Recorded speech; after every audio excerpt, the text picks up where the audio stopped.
Take a look at this huge depression in a Port Richey neighborhood. We first brought you this as breaking news last Friday, but days later, the problem persists. But even when the hole's fixed, homeowners in the neighborhood may have trouble selling their homes. Tonight, ABC Action News reporter John Thomas is taking action for you. So, John, what do homeowners need to know right now before they try to put their home back on the market?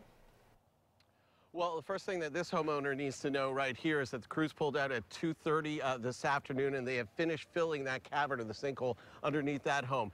But the one thing that everyone has to know is the problem here is not just a problem there, it's everyone's problem. In the last 3 years, I sunk $70,000 into this house. Money that Ed Sipko will, even if he sells his home, never see again.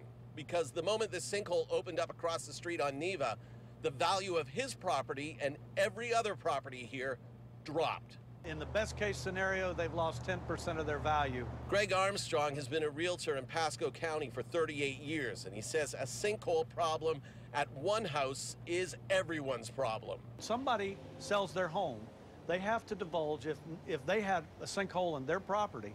They also have to say if there is a sinkhole in any adjacent property, in front, back, catty corner, sideways, that must be divulged. And that has turned out to be costly. In a recent meeting with state officials, Armstrong found out just how much it has cost Bay Area property owners. The total was just over $1 billion in property value that is lost to sinkholes.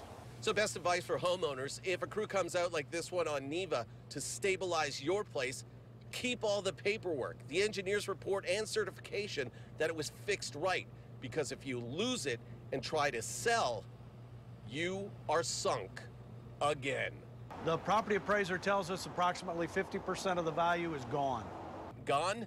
Ed's not even thinking about going anywhere now. $70,000. And I'm not going anywhere unless my house falls in. So that is key to know. If you're dealing with a sinkhole like these people are dealing with a sinkhole, make sure you have all the paperwork when the engineer comes back. And Armstrong actually suggests making 3 copies of it and keeping it in 3 separate places, one being a safety deposit box. Because again, if you lose that, 50% of the value of your home, gone immediately. In Port Richey, John Thomas, ABC Action News.